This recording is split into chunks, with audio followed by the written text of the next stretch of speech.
He wept on the phone. He said he had been waiting for that call. He said Joni Lamb told him herself, "Give him back Daystar." And then, less than 48 hours after the funeral, he sent a text denying every word of it. Tom Calender has finally responded. And what he said, and what he did not say, tells you everything you need to know about the institution he has spent 40 years protecting. The statement. Tom Calender's leaked denial is now circulating publicly.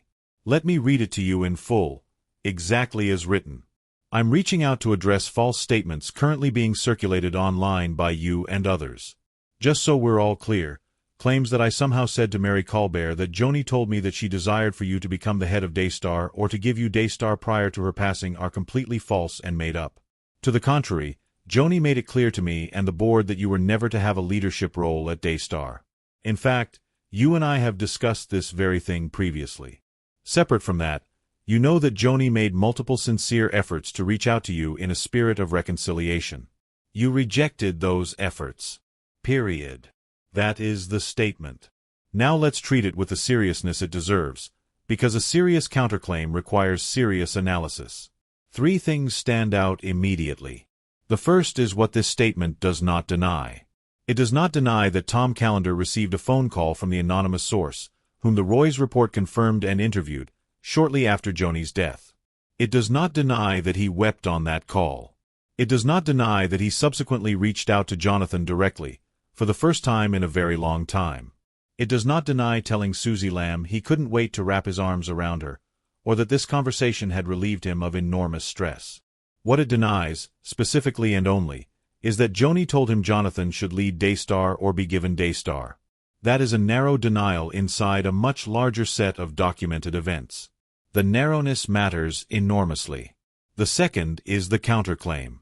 Tom Calender says Joni made it clear to him and the entire board that Jonathan was never to have a leadership role at Daystar. If true, that is a direct reversal of what Marcus Lamb's documented succession plan stated. And it raises one unavoidable question. When did Joni make that clear? Because the timeline, as we will show you today, is not incidental. It is everything. The third is the reconciliation allegation. Calender says Joni made multiple sincere efforts to reach out to Jonathan and that Jonathan rejected them. Jonathan has not publicly addressed that specific allegation yet. We note it. We do not resolve it either way. That is what the record currently supports. Who Tom Calender is. Before we analyze the denial, you need to understand who is making it. Tom Calender is not a peripheral figure in this story. He is a 40-year Daystar insider who, by Jonathan Lamb's own account, held Jonathan as a newborn. He sat at Marcus Lamb's deathbed. He was one of only 3 members of Daystar's board, Joni, Jonathan, and Tom, when the family's internal conflict broke into the open in 2023. And he has been at the center of a documented pattern of reversal for over 2 years. Here is Jonathan and Susie's account, told in their own words across multiple recorded interviews, corroborated by the Roy's report, which confirmed the details independently. After the explosive July 2023 meeting where Joni and Pastor Jimmy Evans told Jonathan and Susie more than 100 times to submit, a meeting that had been recorded and later shared publicly, Jonathan and Susie were desperate. The board had just 3 members, Joni, Jonathan, and Tom. Joni had already fired Susie. Jonathan's job was being threatened. So they did the only thing they could. They flew to Tom Calender's home in Montgomery, Alabama, and spent an entire day laying out everything that had happened. And what they found there was extraordinary. In Jonathan's words, he pointed out an email that my dad had sent as one of his last emails he had ever sent to Tom. And that was the succession plan email, which stated that my mother would be the president after my dad passed, and then I would be the president after her. He said, "I am Marcus's dying breath. I'm going to do everything in my power to make sure this comes to pass." Tom's wife was warm. They were in agreement on the biblical concerns about the marriage. They reaffirmed Jonathan and Susie's concerns. The couple left that home that evening believing they finally had an ally, someone with both the authority and the will to do what Marcus had asked. Then, overnight, he got a phone call from Joni. By the next morning, Susie described it this way, he had completely done a 180-degree flip. The Word of God is actually not black and white. There are many different ways to interpret things. You need to have an open mind. Jonathan put it plainly, whatever my mom did, I don't know if she threatened him or what. He was just a different man. When they pressed him on it, Calender reportedly said, I'm scared for my life. Doug might come after me. And then, if there was any drama, he would resign. He did not resign. He stayed. And from that morning forward, by Jonathan and Susie's account, he functioned as Joni's instrument on the board, not as an independent voice. The November 2023 board meeting. On the record. This is not a matter of he said, she said. There is a recording. On November 16, 2023, Daystar's board, Joni, Jonathan, and Tom Calender, met at the network's Bedford, Texas headquarters. CFO Arnold Torres was also present and was voted onto the board during the meeting itself. The entire session was recorded by Jonathan and subsequently shared in full with the Roy's report. What happened in that room was documented. Tom Calender rejected Jonathan's earlier request for a contract formally defining his role as Joni's presidential successor. He then stated on the record that he had not signed a previous succession plan naming Jonathan as Joni's successor as president, and that that's not in effect at all. Then, for the next several hours, Calender, Joni, Torres, and Daystar's attorney John Lynch demanded that Jonathan sign a non-disclosure agreement. When Jonathan refused, they removed him from the room for 45 minutes. When he was brought back in, Lynch told him directly, "Everything you've said in this room is insubordination. That is an independent ground for you to be fired from your employment." Jonathan replied, "But all I've said is I won't sign an NDA." Lynch, "What you just said to the CEO in this room, in my presence, that would be grounds for termination of your employment. You don't have the right to challenge the authority of your organization." Calender confirmed the ultimatum. "If you do not do that, you are removing yourself from the board and removing yourself from your vice president position." That is the documented record. Tom Calender, in November 2023, explicitly stated the succession plan naming Jonathan was not in effect, reversing the position he had taken in Montgomery, Alabama just weeks before. The phone call. What actually happened? Now returned to May 2026. Joni Lamb has just died.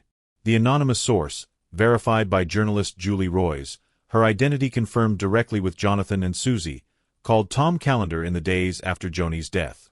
She had spent 2 hours with Jonathan and Susie, and she was trying to broker a reconciliation before the funeral. She told Calender she had just left a meeting with Jonathan and Susie. She told him they were willing, truly willing, to pursue healing, to acknowledge pain they had caused, to seek peace with Rachel and Rebecca before the world watched the Lamb family go through a public memorial divided. And Tom Calender, a 40-year board veteran, a man who had held Jonathan as a baby and sat with Marcus as he died, began to weep. In her words, recorded on the Roy's Report podcast, "When I tell you this man started crying and sobbing on the phone. Oh my God. I have been waiting for this phone call. I have been waiting for this phone call." And he says, "Joni said to me, she said to me, directly to me, if Jonathan tries to reach out, give him back Daystar. And I started crying and I said, Tom, oh my gosh." He goes, "We need to make this happen. We gotta make this happen." What happened next is documented. Tom called Jonathan directly, the first call in a very long time. Jonathan and Susie both spoke with him. According to Susie, he was warm, effusive, said he couldn't wait to wrap his arms around her, and said this conversation had relieved him of enormous stress. He had been carrying it. Joni had met with him approximately 3 weeks before her death. She had sat up in her makeup chair, in pain, had done her makeup and fixed her hair for the meeting. And whatever passed between them left Tom Calender weeping on a phone call weeks later. Then Rachel and Rebecca were contacted about a pre-funeral meeting. 2 hours after his initial call, Tom called back. The mood had changed. The girls were not ready. The meeting would have to wait until after the funeral. He had already called Jonathan to tell him, "Keep it quiet." The day of the funeral, Joni's memorial service went forward without a single photograph of Jonathan or Susie in the slideshow. Jonathan was seated far from the family. He was barred from the stage. Pastor Jentison Franklin used his sermon to indirectly confront the family's critics. On May 20th, at 11:39 a.m., 2 days after the funeral, Tom Calender sent a text. Please correct your statement immediately that you spoke to the head of the board and that I said anything to you about what Joni's last wishes were. I did not share any such statement with you. The woman who received that text sent back a response of complete disbelief. He held firm. 2 frameworks, and what the evidence actually shows. There are 2 ways to understand Tom Calender's behavior across this story. The first is the framework Jonathan, Susie, and the anonymous source are operating within. That Tom Calender is a man who knows the truth, who has been pressured into silence by institutional loyalty and fear of what disclosure costs him, and that every reversal, Montgomery, Alabama, the board meeting, the denial text, followed contact with Joni or Rachel. Not independently. Under pressure. The second is Tom Calender's own framework, that the phone call was misrepresented, that he never said what the anonymous source claims he said, that Joni's clear and consistent instruction to the board was that Jonathan had no place in Daystar's leadership, and that Jonathan has constructed a narrative around a foundation that does not hold. Here is what the record prevents us from simply accepting the second framework at face value. Tom Calender reached out to Jonathan after the phone call. That is corroborated by Jonathan, Susie, and Julie Roys independently. He was warm and emotional with Susie on that call. She reported details of it that are specific and consistent.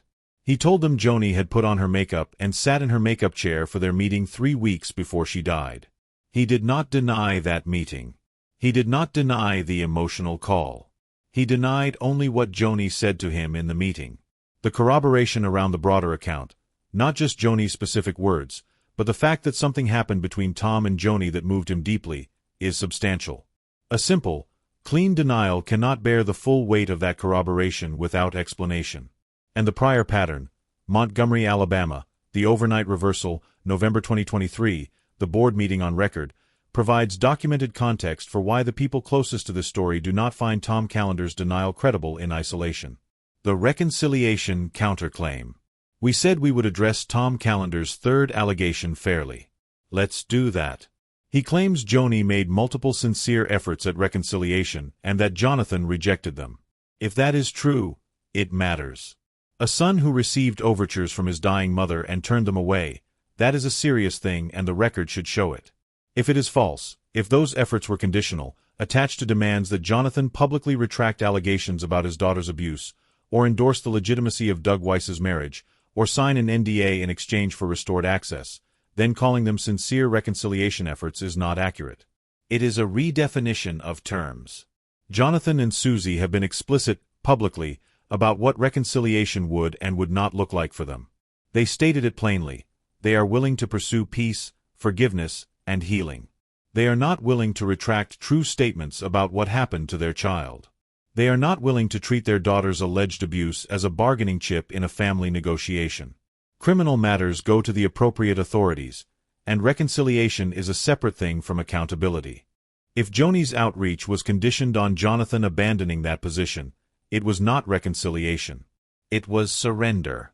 And there is a meaningful difference between a son who rejected his mother's love and a son who refused to trade his daughter's justice for his mother's approval. We cannot resolve that question from the outside.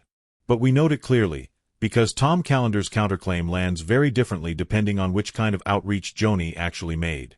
What this moment reveals. Tom Calender's leaked denial is now part of the public record. So is the anonymous source's testimony, verified by Julie Roys. So is Jonathan Lamb's statement, in his own words. Learning that my mother's dying wish was for me to return to leadership at Daystar is both healing and deeply confirming. Her wish aligns with what my father communicated to our family and the board in his succession plan. Both of my parents, in their final days, pointed in the same direction.